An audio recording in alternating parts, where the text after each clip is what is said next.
Baik, bismillahirrahmanirrahim. Assalamualaikum warahmatullahi wabarakatuh. Alhamdulillahirrabbilalamin. Allahumma salli ala Sayyidina Muhammad wa ala ali Sayyidina Muhammad. Rabbi zidni ilman warzuqni fahman. Rabbi shrah li sadri wa yassir li amri wahlul 'uqdatam min lisani yafqahu qawli, amma ba'du. Teman-teman semua yang dirahmati oleh Allah Subhanahu wa taala, bersyukur kita kepada Allah Subhanahu wa taala dengan mengucap alhamdulillah, dan bersalawat kita atas Nabi Muhammad sallallahu alaihi wasallam dengan mengucapkan Allahumma salli ala Sayyidina Muhammad wa ala ali Sayyidina Muhammad. Teman-teman sekalian, kali ini kita akan membahas salah satu kejadian yang luar biasa yang terjadi pada bulan suci Ramadan. Walaupun banyak kejadian yang terjadi pada bulan Ramadan itu, diantaranya adalah nuzulul Quran, Fathu Makkah, Perang Badar, dan lain sebagainya. Yang kita ambil tema kita pada hari ini adalah tentang Perang Badar. Mengapa bisa terjadi Perang Badar? Perang Badar adalah salah satu perang yang pertama kali dialami oleh kaum muslimin. Tepatnya pada tanggal 17 Ramadan tahun kedua Hijriyah, atau setelah hijrahnya Nabi Muhammad SAW dari kota Makkah menuju kota Madinah. Apa yang menyebabkan peperangan ini terjadi? Yang menyebabkan peperangan ini terjadi adalah pada saat itu kaum muslimin hijrah dari kota Makkah menuju kota Madinah. Kaum muslimin membawa harta, tapi harta itu diambil paksa, dicuri. Oleh siapa? Oleh kafilahnya Abu Sufyan. Pada saat itu Abu Sufyan belum masuk dalam agama Islam. Diambil paksa. Untuk apa? Untuk dijual ke negeri Syam, atau kalau sekarang itu berada di Suriah. Setelah harta kaum muslimin dijual, ada yang berbentuk domba dijual tuh, nggak ketahuan darinya apa. Bisa jadi jadinya itu dalam bentuk uang, dalam bentuk sutra, dalam bentuk emas, dan lain sebagainya. Kaum muslimin tahu pada saat itu sebentar lagi pasukan Abu Sufyan akan kembali ke daerahnya. Dan Rasulullah SAW pada saat itu mempunyai inisiatif untuk mengambil kembali harta punya kaum muslimin yang diambil paksa oleh pasukan Abu Sufyan. Rasulullah pun bukan inisiatif saja, tapi mendapatkan bimbingan atau ilham dari Allah Subhanahu wa taala. Singkat cerita, akhirnya ada salah satu mata-mata dari Abu Jahal yang mengetahui tentang pulangan Abu Sufyan ini. Dan Abu Jahal pasukannya ingin mengawal pasukan Abu Sufyan, tapi sudah diketahui juga sama pasukan kaum muslimin. Pada saat itu kaum muslimin dihadapkan dengan dua pilihan. Pilihan yang pertama, mengambil harta yang dicuri oleh Abu Sufyan, atau pilihan yang kedua, melawan pasukan Abu Jahal. Kalau dipikir secara logika, maka yang lebih mudah adalah pasukan Abu Sufyan, karena kafilah Abu Sufyan ini yang namanya pengawal dagang itu tidak terlalu banyak. Dalam artian tidak terlalu banyak orang-orang yang menjaganya. Militernya sangat sedikit. Lain hal dengan pasukan Abu Jahal. Pasukan Abu Jahal itu rata-rata hampir semuanya itu dididik menjadi seorang militer, orang yang berpengalaman dalam berperang. Yang tadinya kaum muslimin sudah semangat pengen mengambil hartanya kembali, seketika itu langsung ngedumel, langsung kecewa, langsung bersedih. Karena apa? Karena dihadapkan dua pilihan. Pilihan yang pertama melawan pasukan Abu Sufyan untuk mengambil harta kembali, atau pilihan yang kedua melawan pasukan Abu Jahal. Dan pada saat itu rata-rata kaum muslimin hanya ingin mengambil hartanya kembali yang diambil oleh Abu Sufyan. Bingung tuh Rasulullah. Akhirnya Rasulullah SAW berdoa meminta petunjuk kepada Allah Subhanahu wa taala. Ya Allah, saya dihadapkan oleh dua pilihan. Pilihan yang pertama adalah melawan pasukan Abu Jahal, dan pilihan yang kedua melawan pasukan Abu Sufyan dan mengambil harta rampasan. Ya Allah, kalau misalkan kalau pasukan yang pertama itu yang punya Abu Jahal kuat-kuat ya Allah, sedangkan yang kedua itu tidak terlalu kuat, secara logika lebih mudah untuk diambil ya Allah harta kami. Pada saat itu Rasulullah SAW mendapatkan ilham. Allah Subhanahu wa Ta'ala menyuruh Nabi Muhammad untuk melawan pasukan Abu Jahal yang lebih kuat dibanding kaum muslimin. Dan pada saat itu sahabat Nabi SAW banyak yang kecewa, banyak yang ngedumel. Ya Rasulullah, kenapa kok kita melawan pasukan Abu Jahal? Jadi pasukan kaum muslimin pada saat itu membantah Rasulullah SAW. Bagaimana yang disebutkan dalam surat Al-Anfal ayat ke-6, yujadilunaka fil haqq. Yujadil itu artinya adalah pembantahan. Di situ ada masukan, ada kritikan. Di situ ada ketidak satu tujuan, bantahan di situ. Sahabat tidak mau untuk melawan pasukan Abu Jahal karena secara logika pasukan Abu Jahal itu pasukan yang kuat, pasukan yang sudah pandai, sudah mahir dalam berperang. Rasulullah aja yang sudah Nabi masih didebat, masih dikritik oleh walaupun pada saat itu tidak pantas sebenarnya. Tapi kan ya Rasulullah, pada sahabat bilang kayak gitu.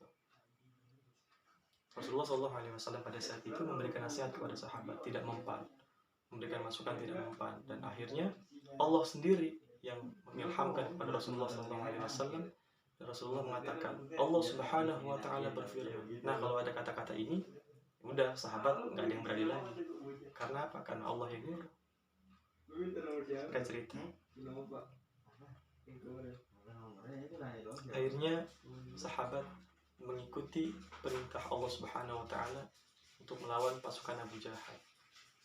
Dan pada saat itu kaum muslimin punya keyakinan, ketika kita mengikuti perintah Allah, pasti Allah sendiri yang akan menolong kita, pasti Allah sendiri yang akan membantu kita, pasti Allah sendiri yang akan membimbing kita kalau kita mengikuti maunya Allah.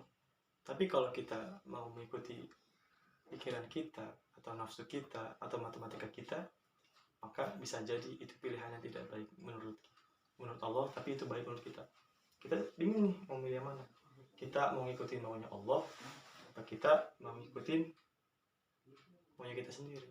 Nah, kalau kita sudah mengikuti maunya Allah, pasti insya Allah Allah Subhanahu wa Ta'ala sendiri yang akan menolong kita, yang akan membantu kita. Akhirnya singkat cerita, kaum muslimin pada saat itu sudah bersiap-siap. Malamnya ngecamp lah bahasa kita itu, membuat tenda untuk besok persiapan perang. Tapi pada saat persiapan perang ada dua orang yang tidak tidur. Siapa? Yang pertama Rasulullah SAW, dan yang kedua adalah Sayyidina Umar atau Sayyidina Abu Bakar Siddiq itu saya lupa. Dua orang ini tidak tidur semalaman. Dia meminta petunjuk dari Allah Subhanahu wa Ta'ala. Sebagaimana disebutkan dalam Al-Quran surat Al-Anfal ayat ke-9. Idh tastaghithuna rabbakum. Ingatlah ketika kamu mohon pertolongan kepada Tuhan. Idh tastaghithun itu artinya bisa juga istighosah, meminta, memohon kepada Allah Subhanahu wa Ta'ala. Nangis tuh Rasulullah SAW semalaman sama sahabat. Karena apa? Karena ini pertama kali kaum muslimin untuk berperang. Sebelumnya tidak ada pengalaman untuk berperang. Dan di antara doanya Rasulullah SAW adalah, ya Allah, saya khawatir apabila kaum muslimin besok kalah dalam berperang, maka tidak akan ada lagi yang menyebut namamu, maka tidak akan ada lagi orang yang mensyiarkan agamamu. Dan sahabat pada saat itu, sahabat-sahabat yang lain tertidur pulas karena dibikin ngantuk oleh Allah Subhanahu wa Ta'ala. Karena sahabat pada saat itu sedang kebingungan, sedang takut, pertama kalinya berperang. antara sahabat banyak yang belum mahir dan berperang, paling hanya beberapa sahabat saja. Buat ngantuk sama Allah tuh.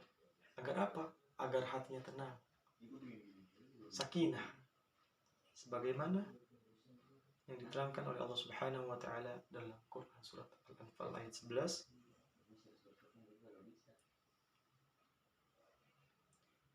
Idh yughashshikumun nu'asa amanatan.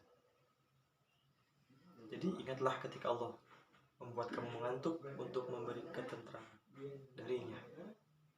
Pada saat itu sahabat yang lain pada tertidur, hanya 2 orang saja yang tidak tertidur, Rasulullah dan 1 sahabat.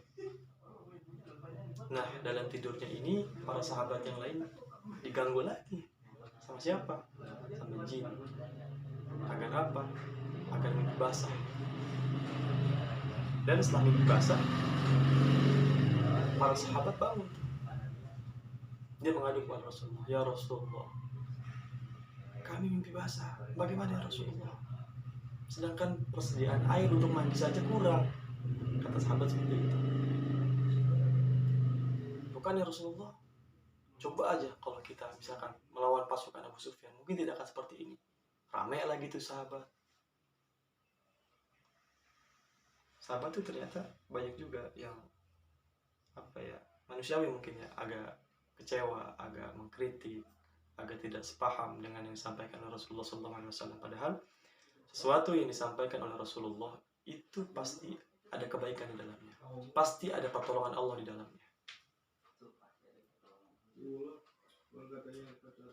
Singkat cerita, akhirnya Rasulullah SAW menurunkan hujan, meminta dulu kepada Allah Subhanahu Wa Taala agar Allah Subhanahu Wa Taala menurunkan hujan.